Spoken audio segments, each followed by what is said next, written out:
हरे कृष्ण, राधे राधे। आप सभी को बसंत पंचमी की ढेर सारी शुभकामनाएं। आपके घर में माँ सरस्वती का आशीर्वाद सदैव बना रहे।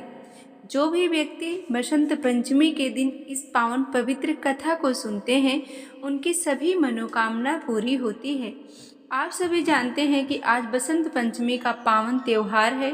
माँ सरस्वती विद्या की देवी हैं, इसलिए सभी छात्र इस दिन माँ सरस्वती की आराधना करते हैं। इसी दिन माँ सरस्वती जी का अवतरण हुआ था। सृष्टि के निर्माण के समय भगवान श्री कृष्ण के निर्देशानुसार श्री ब्रह्मा जी ने पृथ्वी लोक में मनुष्य योनि की रचना की। उसके बाद अपनी बनाई सृष्टि को देखने के उद्देश्य से ब्रह्मा जी एक बार पृथ्वी लोक का चक्कर लगाने निकले। वहां उन्होंने मनुष्य और वन्य जीव जंतुओं को देखा तो वह सभी शांत दिखाई दिए। बोलने की शक्ति उनमें नहीं थी, इसलिए उनके जीवन में किसी तरह की कोई हलचल नहीं दिखाई दे रही थी। सब कुछ सूना था। ब्रह्मा जी को लगा मानो इनकी रचना में कोई कमी रह गई है। तब उन्होंने अपना कमंडल उठाया और उसमें से थोड़ा सा दिव्य जल वहां छिड़का। तभी वहां एक अलौकिक प्रकाश उत्पन्न हुआ और उस अद्भुत दिव्य अलौकिक प्रकाश के बीचों बीच एक चतुर्भुजी देवी प्रकट हुई। उन देवी के एक हाथ में बीड़ा था और दूसरे हाथ में वर देने की मुद्रा था। तीसरे हाथ में पुस्तक और चौथे हाथ में माला थी।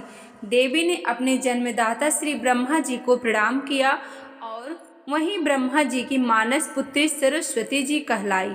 तब ब्रह्मा जी ने देवी सरस्वती से कहा, देवी, इस संपूर्ण धरती के जीव जंतु केवल इधर उधर चल फिर रहे हैं, उन्हें वाणी तो प्राप्त ही नहीं है, इसलिए वह किसी से किसी प्रकार का कोई संवाद नहीं कर सकते। फलस्वरूप इनका जीवन निरस हो गया है। आपको अपनी बीड़ा के साथ से इस संसार को वाक् शक्ति प्रदान करनी है, उन्हें स्वर देना है ताकि वह आपस में अपने विचारों का आदान प्रदान कर सके, ताकि उन्हें एक दूसरे को समझने में आसानी हो सके। तब पुत्री होने के नाते ब्रह्मा जी की आज्ञा का पालन करना देवी सरस्वती का परम कर्तव्य था। फिर उन्होंने अपनी वीणा के तारों को हल्के से छेड़ा, उसमें से मधुर ध्वनि उत्पन्न हुई तो सभी मानव जाति और समस्त जीव जंतुओं को मनवांछित वरदान मिल गया। सभी जीव जंतु बोलने लगे। जो भी भाई बहन इस वीडियो को देख रहे हैं, वीडियो के अंत तक जरूर बने। वीडियो अच्छी लगे तो लाइक करें। आप इस वीडियो को कहां से देख रहे हैं कमेंट में जरूर लिखें। किसी छोटे से गांव में अवनी नाम की एक गरीब लड़की रहती थी। उसके पिता किसान थे, लेकिन लगातार सूखे के कारण फसल कम होती थी। कभी कभी फसल एक भी दाना अन्न का नहीं मिलता था। परिवार का पेट पालना भी मुश्किल हो गया था। माँ सिलाई करके थोड़ी मदद किया करती थी। अवनी का मन पढ़ाई में लगता था, लेकिन मजबूरी थी। स्कूल जाने के लिए पैसे जो नहीं थे, वह अक्सर दूसरों के फेंके हुए कागज उठाकर उन पर लिखने का अभ्यास करती और मंदिर के पास बैठकर पढ़ाई किया करती थी। गांव के लोग अक्सर उसका मजाक उड़ाया करते हैं। कहते हैं, पढ़ाई से क्या होगा, तेरी किस्मत में तो गरीबी ही लिखी है। लेकिन मासूम अवनी का हौसला कभी नहीं टूटा।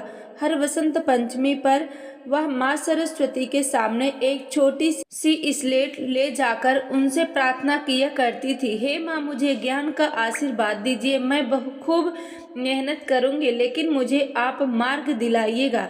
फिर एक रात वसंत पंचमी के दिन माँ सरस्वती उसके सामने आई। उन्होंने कहा, पुत्री, कठिनाइयाँ तेरे जीवन में आएंगी, लेकिन तेरी लगन और मेहनत तुझे सफलता के द्वार तक ले जाएगी। ज्ञान ही तेरा सबसे बड़ा धन मिलेगा। अगली सुबह अवनी ने निश्चय किया कि वह गांव के बच्चों को पढ़ाई की और बदले में उनसे अपनी पढ़ाई का सामान जुटाया। उसने मेहनत से दिन रात पढ़ाई की। वह गांव के हर बच्चों को पढ़ाने लगी, जिससे उसकी पढ़ाई का खर्च निकलने लगा। फिर भी गरीबी उस पीछे कभी कभी खाने को भी नहीं होता, लेकिन अवनी की आंखों में माँ सरस्वती के आशीर्वाद की चमक थी। बारिश में भीगी किताबें, टूटे पेन और फटे कपड़े उसकी राह में कभी रुकावट नहीं बन सके। फिर एक दिन शहर के एक शिक्षक ने अवनी को देखा, जब वह एक पेड़ के नीचे कुछ अनाथ और गरीब बच्चों को पढ़ा रही थी। उन्होंने उसकी प्रतिभा को पहचाना और उसे अपने स्कूल में स्कॉलरशिप दिलवाई। लेकिन यह सफ़र इतना आसान नहीं था। शहर में दूसरे बच्चे उसका मजाक उड़ाया करते थे क्योंकि वह एक गरीब और साधारण कपड़ों में रहती थी। अवनी ने आंसुओं को छिपाकर दिल में माँ सरस्वती जी की मूर्ति को याद करके अपनी मेहनत जारी रखी। धीरे धीरे अवनी ने अपने ज्ञान और मेहनत से सबका दिल जीत लिया। उसने अपनी स्कॉलरशिप के पैसे से गांव के बच्चों के लिए एक छोटी लाइब्रेरी खोली। जब उसने अपनी पहली परीक्षा में पूरे राज्य में पहला स्थान पाया तो उसका नाम अब हर तरफ गूंजने लगा। आज बसंत पंचमी का दिन था और एक बार फिर से वह अपनी किताबें लेकर माँ सरस्वती जी के मंदिर में उपस्थित थी। कहने लगी, हे माँ, आपका आशीर्वाद ही मेरी ताकत है। आपने ही मुझे रास्ता दिलाया। मूर्ति से फिर आवाज़ आई, पुत्री, जो खुद पर विश्वास करता है और हर कठिनाइयों में मेहनत जारी रखता है उसे मेरा आशीर्वाद मिलता है। अब तू अपने ज्ञान का प्रकाश दूसरों तक पहुंचा। और अब अवनी माँ सरस्वती जी के आशीर्वाद से और अपनी मेहनत से एक प्रसिद्ध शिक्षिका बन गई। फिर उसने गरीब बच्चों की मदद के लिए कई स्कूल खोले। जो लोग कभी उसका मजाक उड़ाया करते थे आज वही उसकी तारीफ करते नहीं थकते। अवनी की यह कहानी हमें सिखाती है कि ज्ञान, मेहनत और ईश्वर के प्रति आस्था के बल पर हर बाधा को पार किया जा सकता है। माँ सरस्वती का आशीर्वाद उन्हीं को मिलता है जो सच्चे मन से प्रयास करते हैं और कभी हार नहीं मानते। इस तरह से जो भी व्यक्ति जो माँ सरस्वती पर विश्वास करते हैं और अपनी सफलता का प्रयास करते हैं, मेहनत करते हैं, उनकी सभी मनोकामना माँ सरस्वती जी पूरी करती हैं। तो जो भी भाई बहन चैनल पे पहली बार आए हैं, अभी तक आपने चैनल को सब्सक्राइब नहीं किया तो सब्सक्राइब जरूर करें। वीडियो अच्छी लगे तो लाइक करें, ज़्यादा से ज़्यादा इस वीडियो को शेयर करें।